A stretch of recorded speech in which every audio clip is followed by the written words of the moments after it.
Lucas capítulo 9, versículo 51.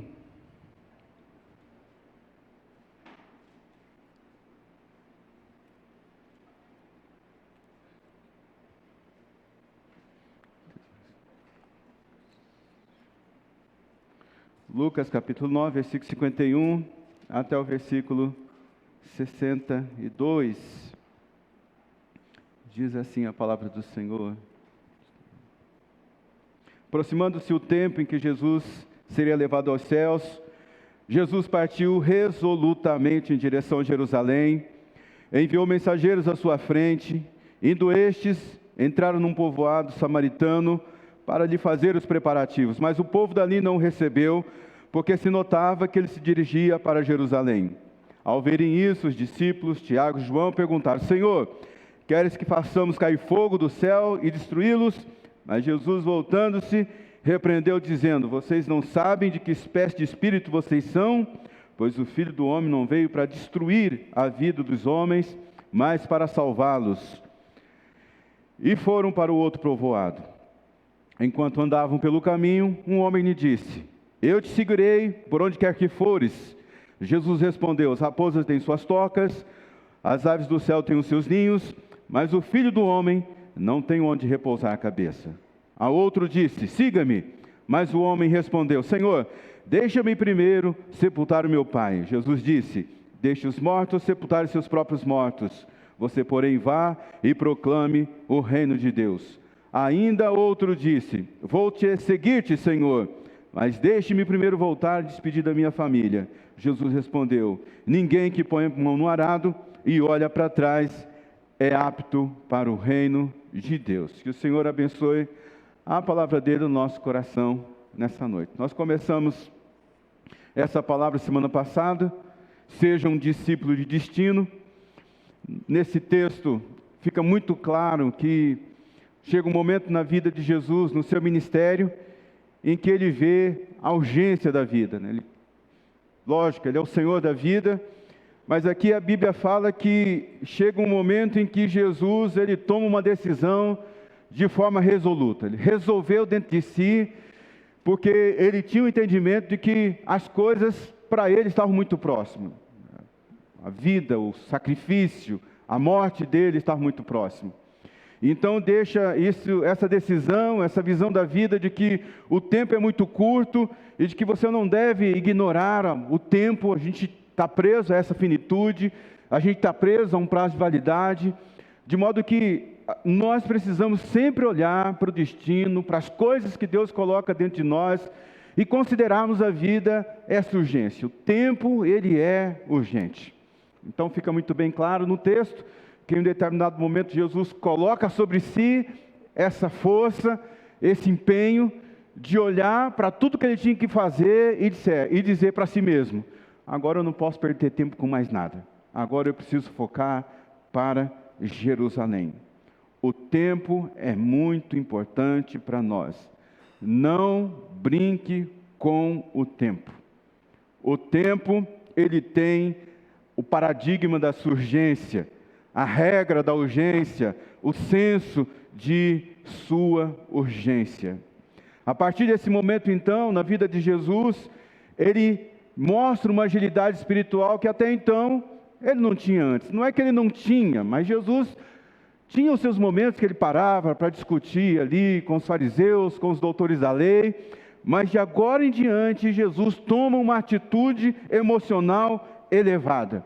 E isso faz com que ele tire todo o atraso, se assim podemos dizer, de até então do seu ministério.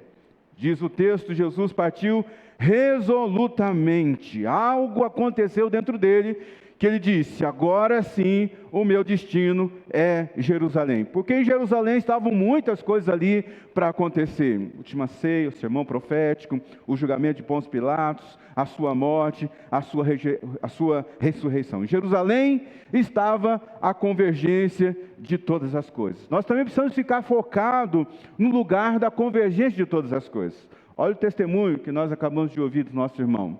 Ele recebe um convite, uma impressão, um sonho no coração dele, Vem as dificuldades normais da vida, não se assuste se vier novos momentos como nós vivemos aí nesse tempo de pandemia. Se Deus quiser, não nos aconteça nada, mas o fato é que a gente está preso a essa circunstância. No entanto, há um desígnio de Deus para cada um de nós. Há um lugar de convergência, onde todas as demais coisas nós conseguiríamos alcançar, conquistar. Jesus tinha como alvo a Jerusalém, todos nós temos a nossa Jerusalém.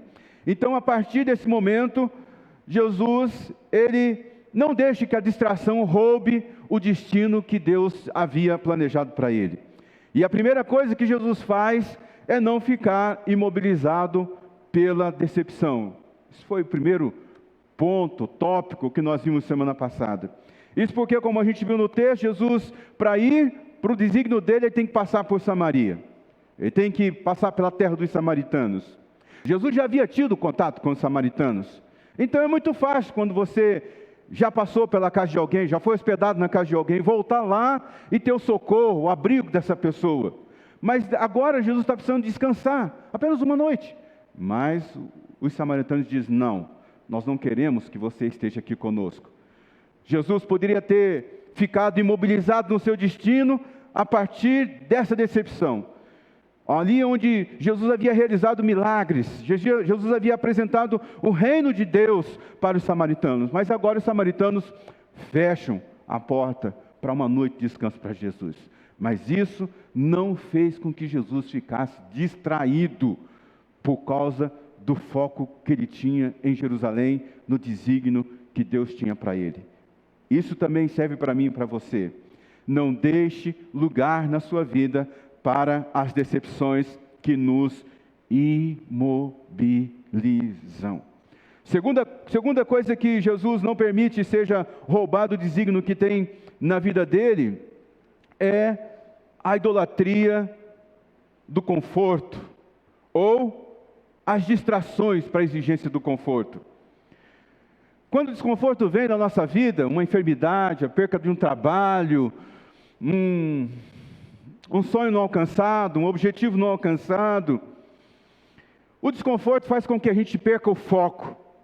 O desconforto faz com que a gente perca o alvo que Deus tem para a nossa vida. A gente deixa de trabalhar um casamento melhor, a gente deixa de se dedicar na nossa profissão, a gente deixa o alvo que Deus tem para a nossa vida fugir, porque nós ficamos idolatrando o conforto. Seguir o desígnio de Deus para a nossa vida, estar com o foco das coisas de Deus na nossa vida, não garante para a gente uma vida de conforto.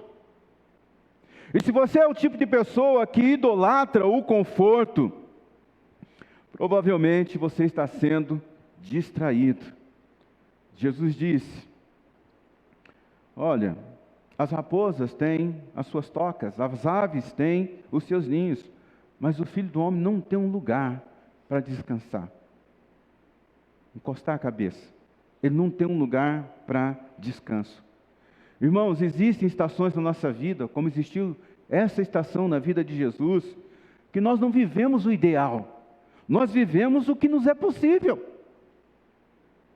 E talvez você esteja vivendo o possível na sua vida. Não é o ideal, não é o casamento que você sonhou, não é o trabalho dos sonhos, não é a vida que você desejou, não é o sonho que Deus colocou no seu coração, o foco que Ele colocou no seu coração, não é ainda o ideal.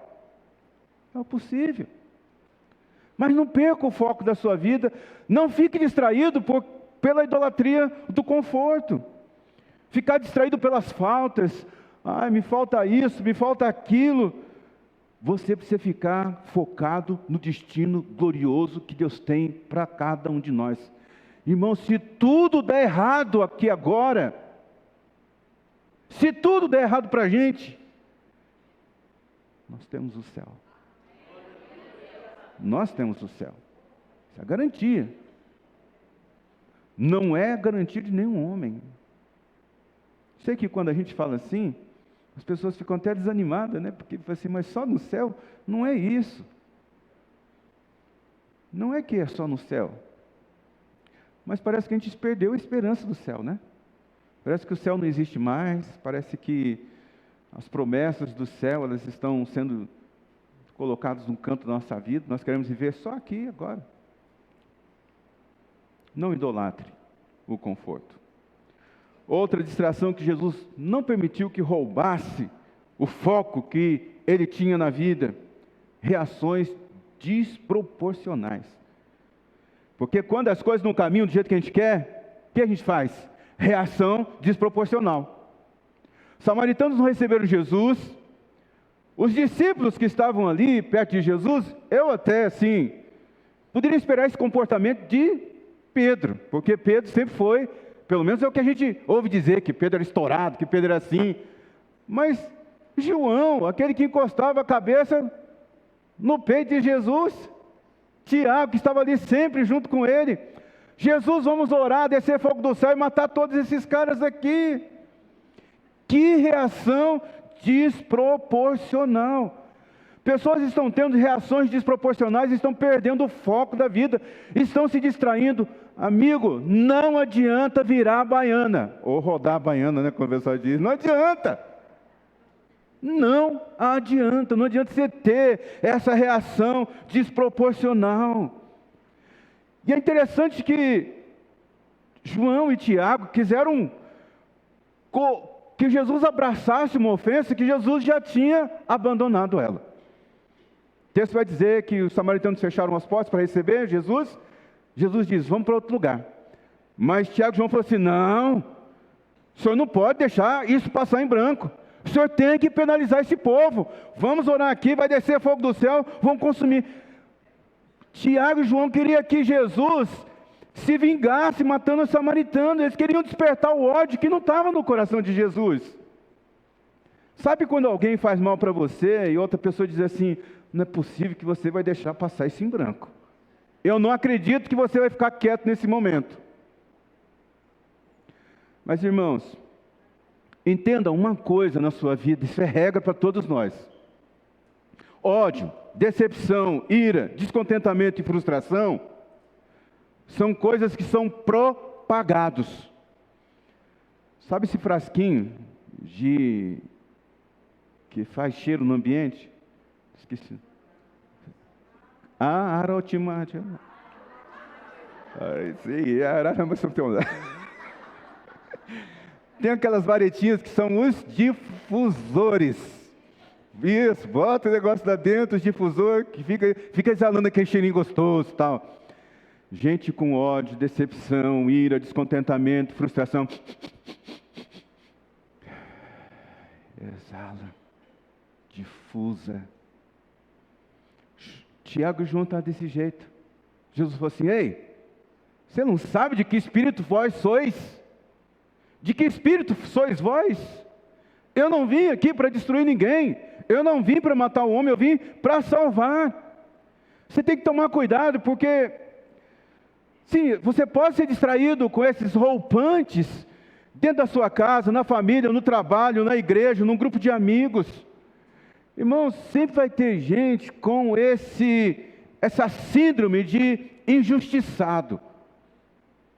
E gente que carrega síndrome de injustiçado, ela sai exalando não é um perfume, né? Tiago e João falaram assim, Jesus, você não pode ser tão bonzinho assim. A maior distração do ser humano se chama autopiedade. É quando você olha e fala assim, por que eu nasci desse jeito? É quando você diz assim, por que eu tenho que estudar e trabalhar ao mesmo tempo?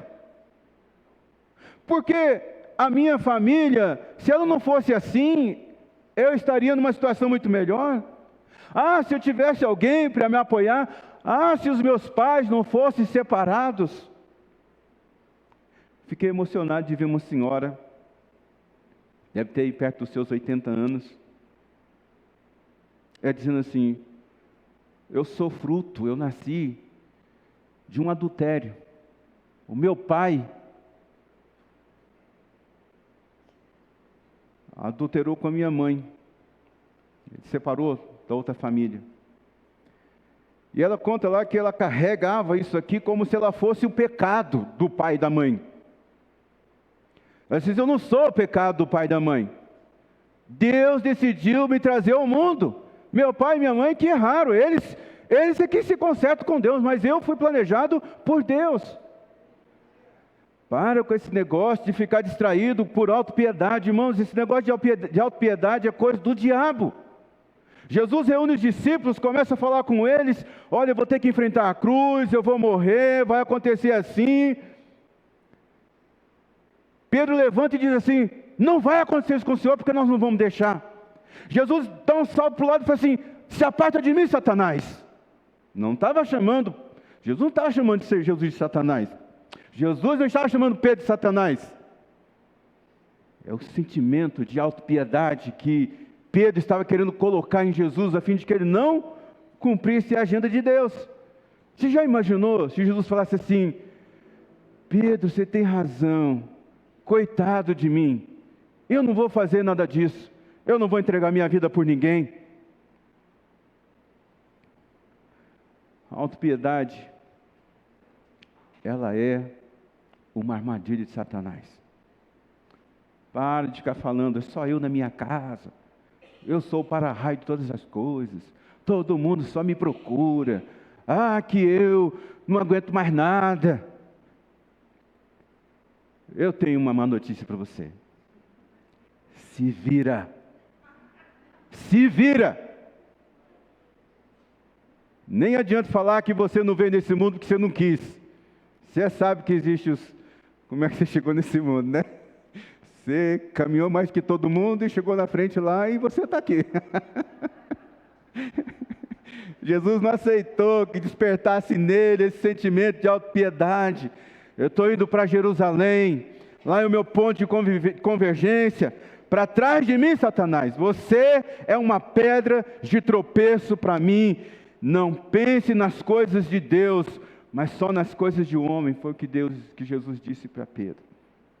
Se livre disso, amigo. Talvez você tenha que trabalhar amanhã. Vai trabalhar contente. Um monte de gente vai estar descansando do comércio, mas você tem que trabalhar. Vai trabalhar. Glória a Deus que a gente tem trabalho, amigo. Não responda às tentativas de despertar em você a autopiedade. Pessoas de destino são pessoas imparáveis. Não tem tempo para distração, não tem vocação para distração. Às vezes o inimigo vai usar a boca de pessoas próximas de nós. É a boca de um pai, de uma mãe, de um irmão, de um pastor.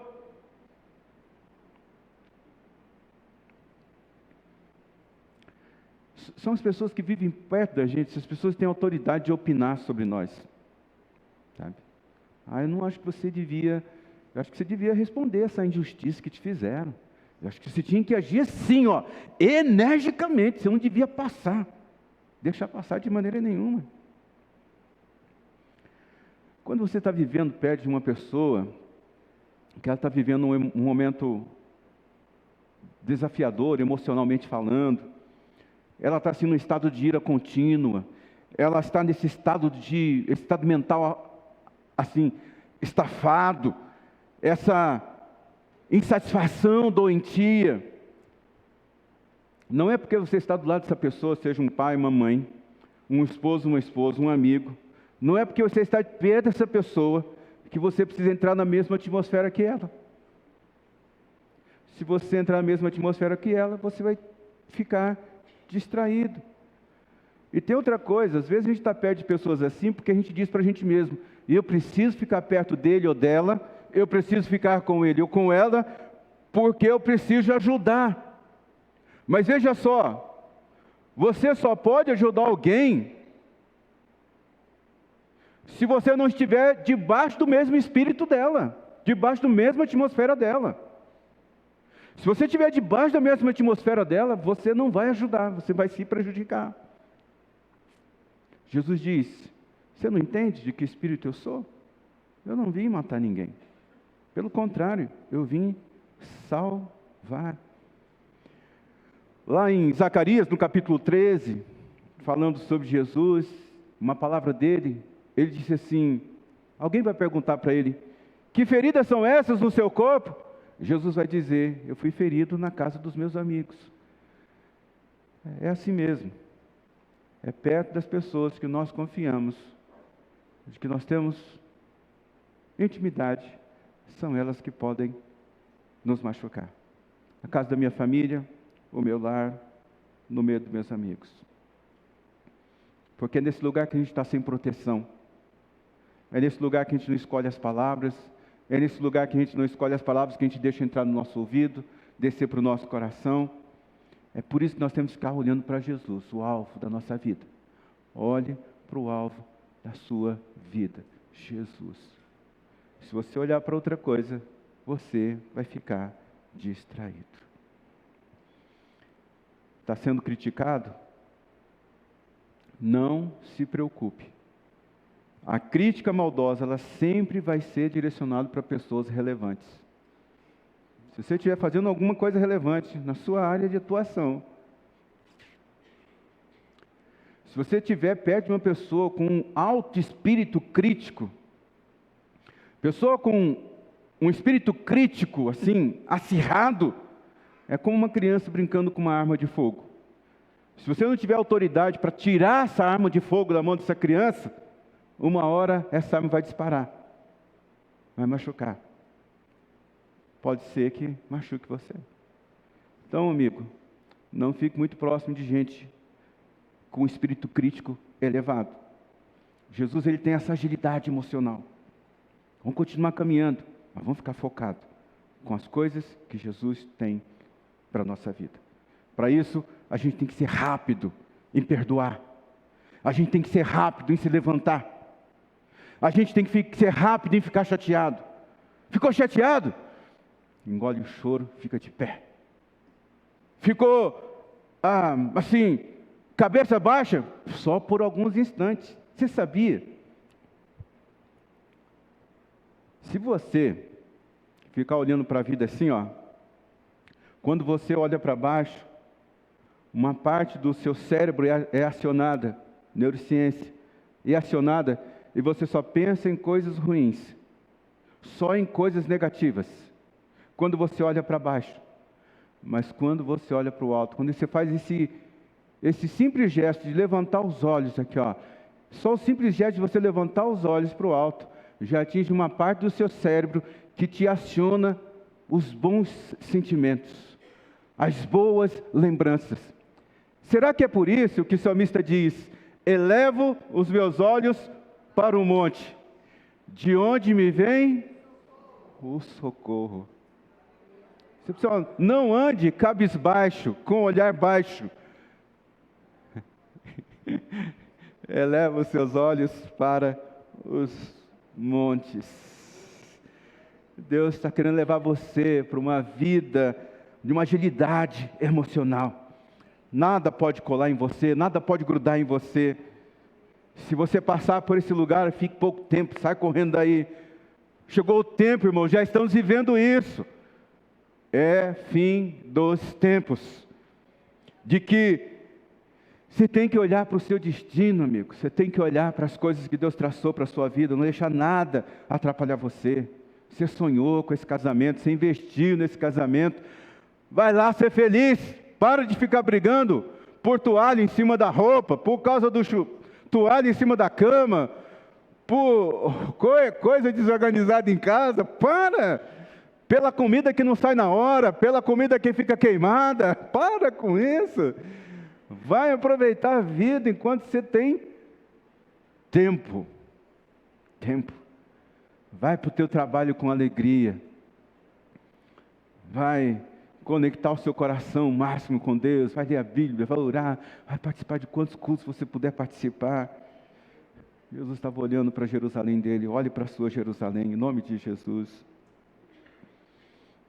Quarto, uma distração que Jesus não deixa roubar o foco dele: ter carência de companhia que desconhecem a dureza do caminho. Então, um homem estava passando pelo caminho, viu Jesus e falou assim: eu te seguirei onde fores. Jesus falou para ele: as raposas têm as suas tocas, as aves têm os seus ninhos, mas o Filho do Homem não tem onde repousar a cabeça. Jesus havia acabado de ser rejeitado em Samaria. Agora chega um homem e fala assim: eu vou te dar todo o apoio do mundo, eu vou com você onde você for.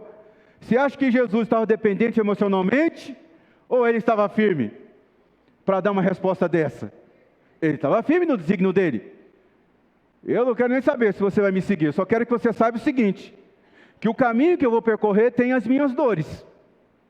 A raposa tem o seu lugar, a ave tem o seu lugar, mas eu não tenho um lugar por descanso.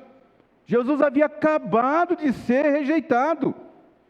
Jesus havia acabado de descobrir a intenção do coração dos discípulos mais próximos dele.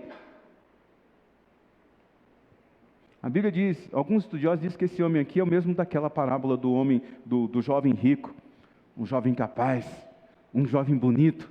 Quem não quer ter gente por perto desse jeito? Bonito, capaz, rico. Quem não quer ter gente assim? Eu te seguirei, Jesus. Eu sou bonito, eu sou inteligente, eu sou rico. Mas Jesus falou assim: eu não quero ninguém perto de mim que não conheça o processo de corte nos meus relacionamentos. Eu não quero ninguém perto de mim que não é tão sólido para sofrer o ministério como eu sofro, para desconsiderar os desapontamentos como eu desconsidero. Irmãos, observe o seguinte: se você é um leitor assíduo da Bíblia, você vai concordar com isso. A companhia de Jesus sempre provocou inconformidade. Fé provoca inconformidade. Uma dedicação sempre provoca inconformidade em quem está perto da gente. Alguém vai perguntar para você: não sei por que você vai tanto na igreja assim. Para com isso. Alguém vai falar assim para você: pare de ficar fazendo jejum, pare de ficar orando. Você ora, jejua, nada mudou na sua vida. Seus amigos da onça vão falar assim para você. É assim. Jesus disse: eu quero discípulo com destino como eu. Eu preciso de discípulos de sofrimento. Eu preciso de pessoas que estejam perto de mim, que sabem que a minha imagem, a minha presença, Jesus está dizendo isso, tá? Vai causar inconformidade. Gente que sabe qual é a sua luta. Gente que sabe quão... Não é fácil você ser quem você é, fazer o que você faz. Não é fácil para você ser identificado como um discípulo, um seguidor de Jesus. Crescer exige muito da gente. Crescer em fé, crescer em dependência de Deus, crescer no conhecimento da palavra, crescer na aplicação, exige muito da gente. Nós temos que perdoar mais do que todo mundo. Nós temos que amar pessoas que são difíceis de amar. Quando eu era um adolescente, eu estava numa vibe tão boa com Deus. Eu vivia tempos muito difíceis naquela época, mas a fé me manteve de pé. Um dia, eu tirei sarro de um cara. Ele estava sozinho. Eu era sempre assim, forte, bonito, inteligente, como eu sou agora. Antes de me casar, era muito magro. Meu paletó só tinha uma listra. Quando eu casei com a Neise é que eu melhorei de aparência e fiquei um pouquinho... Mas eu insultei esse cara, ele ficou ofendido, ele estava sozinho, eu acho que ele não ia aguentar comigo, ele engoliu o choro. Eu estava um dia numa festa e esse cara estava junto, eu estava naquela vibe com Deus. Eu falei assim para mim mesmo: eu vou pedir perdão para esse cara. Irmãos, cara, desculpa, aquele dia eu fui grosseiro com você, eu não quis fazer isso com você. Diego, o cara estava com mais 3 amigos. Deu ruim, porque ele me pegou pelas costas e... sai daqui da minha frente, seu sem vergonha. Ser cristão é assim, amigo. Quando você reconhece o erro, vai pedir perdão. Jesus está dizendo assim: eu preciso que você saiba, relacionamento de Jesus, no nosso relacionamento com Jesus, exige clareza. Eu vou te seguir até onde, Jesus? Até onde? E nós, crentes, nós não podemos ser melindrosos de jeito nenhum. Nós não temos tempo para melindre. Jesus diz, eu não tenho onde repousar a cabeça. Jesus está dizendo, eu preciso ter gente que suporta a dor do caminho, que sabe como é, né? Sabe como é. Quinto, uma distração que não roubou o foco de Jesus. Andar com pessoas que ainda têm que sepultar coisas na vida. Então, estava andando pelo caminho e falou assim, vou te seguir, Jesus. Jesus deu essa resposta. O outro, Jesus convida. Jesus diz, siga-me. E o homem disse assim para Jesus, olha só, deixa-me primeiro sepultar o meu pai. Jesus falou assim, olha, deixe que os mortos sepultem os mortos. Quando a gente lê esse texto aqui, a gente acha que Jesus é um insensível. Jesus não é um insensível. Jesus ressuscitou o amigo dele, Lázaro, chorou diante de todo mundo. Menor versículo da Bíblia, Jesus chorou. Jesus estava entrando numa cidade e viu uma viúva enterrando seu único filho. A Bíblia diz que Jesus tocou na esquife, no caixão, e o menino voltou à vida. Jesus viu o lamento de um pai, falando assim, minha filha está morrendo, vem salvar. Jesus não é uma pessoa insensível à morte, de maneira nenhuma. Jesus sabia o peso da morte. Jesus sabia o que é perder alguém. Mas no relógio de Jesus, estava tarde demais para andar com pessoas que têm que resolver coisas que já estão mortas na vida. Não dá mais tempo para isso. Às vezes, pessoas focadas, você é um marido focado, você é um empresário focado, você é um funcionário focado, pessoas focadas vão parecer insensíveis. Você que trabalha direitinho na empresa, focado no seu trabalho, você vai parecer uma pessoa insensível à classe trabalhadora, proletária. Olha aí, você está trabalhando para o patrão comprar um carro novo, para ele fazer a viagem. Falei demais, né? Desculpa aí. Tem que ter apreço pelo desígnio que Deus tem para a gente. Tem que ter obsessão pelo que Jesus. Gente que está viva tem que cuidar de coisas mortas. Sexto e último lugar. Uma distração que não roubou o foco de Jesus. Andar com pessoas que impõem condições para servir. Pessoas que idolatram o completo. Minha vida tem que estar pronta. Minha vida tem que estar santa. Primeira vez que eu fiz isso com Jesus, eu me decepcionei. Comigo mesmo. Eu não sabia desse teor. Falei para Jesus, se eu me batizar, não separe meu pai e minha mãe. Eu achava que a separação era Deus que estava separando o casal. Então eu falei, eu vou batizar Jesus, mas não separe meu pai e minha mãe. A gente fica querendo andar com Jesus, mas a gente impõe condições para ele. Ao outro disse, vou seguir-te, mas deixe-me primeiro voltar e despedir da minha família. Jesus falou, ninguém que põe a mão no arado, olha para trás, é apto para o reino de Deus. Não condicione servir a Deus. Ó Deus, vou te seguir. Nós vamos ter batismo agora. Quantas pessoas estão falando não para o batismo? Jesus já tocou seu coração. Você sabe que Ele é o único que vive o caminho, mas você fica dando essa desculpa. Minha vida não está santa o suficiente. Eu não estou assim completamente. Eu não parei de beber, eu não parei de fumar, eu não parei de frequentar balada, eu não parei. Você entende? Eu já batizei pessoas fumando. E elas pararam de fumar depois. Nós já batizamos pessoas que estavam morando juntos, mas que depois se casaram. Para com essa desculpa, eu vou te seguir, mas só se você fizer isso para mim. Para, eu vou te seguir só quando a minha vida estiver assim. Para com isso.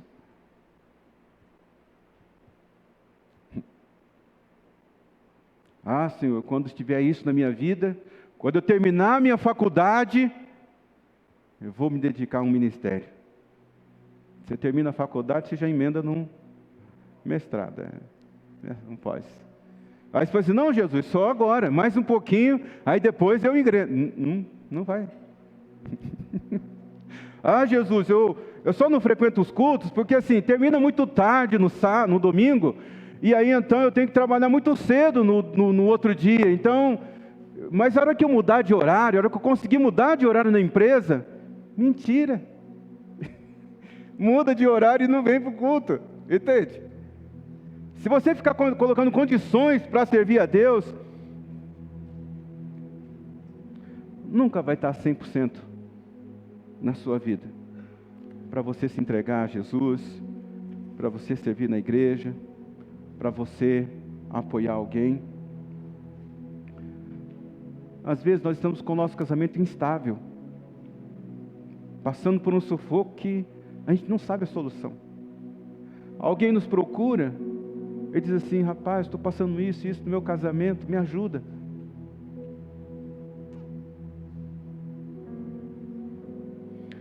Às vezes você não está conseguindo controlar suas finanças, colocar em ordem sua vida financeira. Mas alguém te procura e fala assim, olha, tem um aperto lá em casa, não sei o que vou ter que fazer.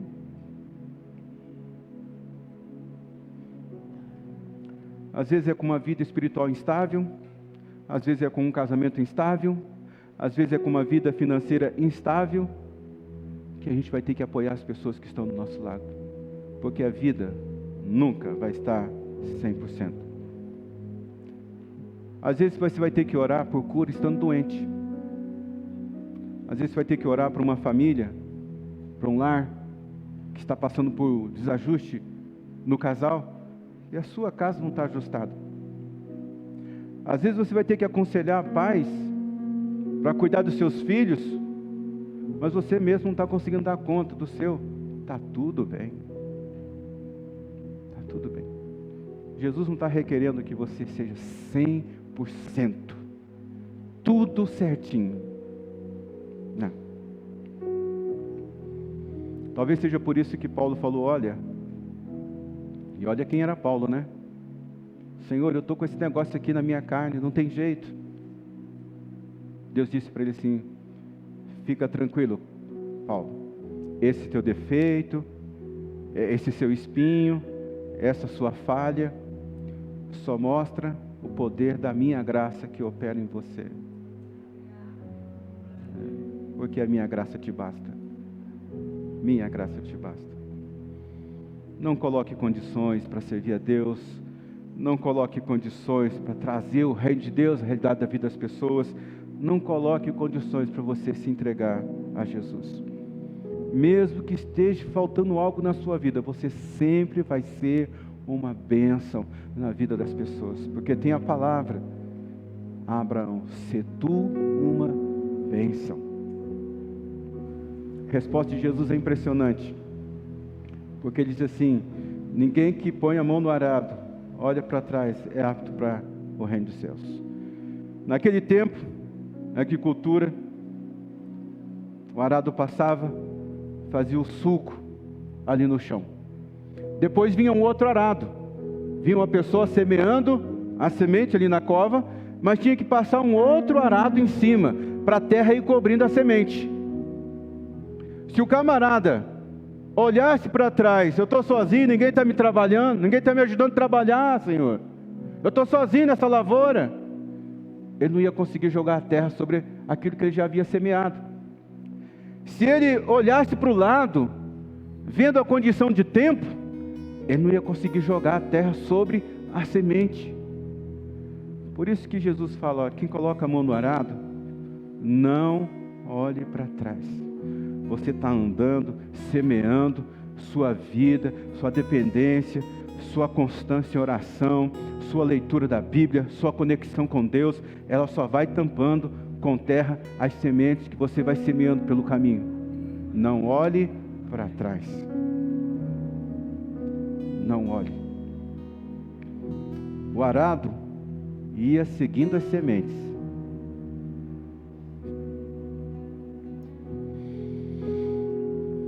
Isso é uma boa palavra para a sua vida. Só segue a semente. Só segue a semente. Não lance a mão do arado e pare imobilizado com a decepção. Não coloque a mão no arado e fique esperando que as coisas estejam 100% na sua vida. Só quando tiver 100%. Não coloque a mão no arado e fica debaixo dessa idolatria do conforto.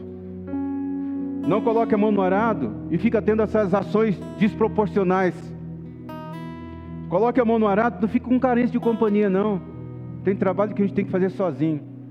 Quem é policial, quem é guarda, quem serviu o exército, sabe que você tem que enfrentar a noite, vigiando ali, sozinho. E não pode dormir. As coisas que precisam ser sepultadas, para com essa exigência do completo. Vai avançando. A palavra hoje é: não deixe as distrações ganhar o seu coração. Por favor, fique de pé, quero orar com você.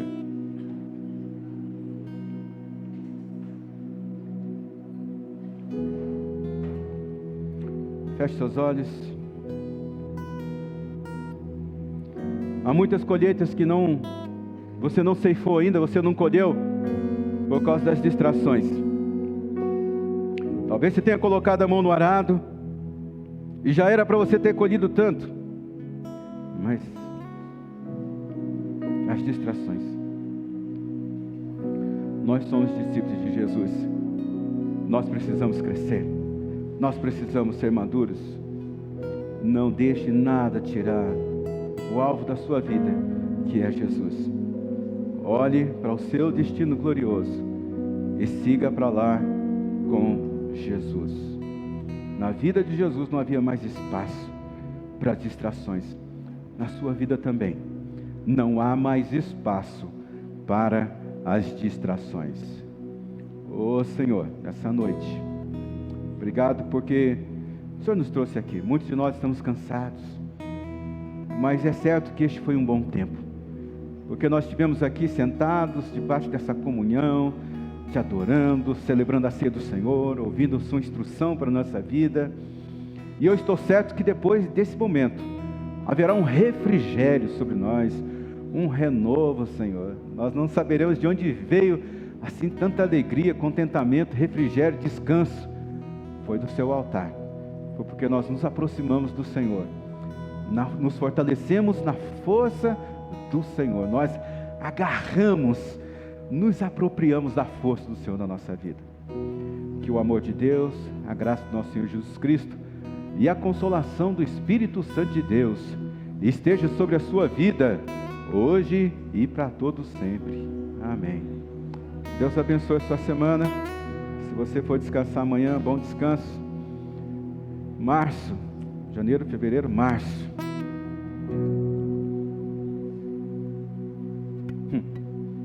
Tem coisa boa vindo aí. Deus te abençoe.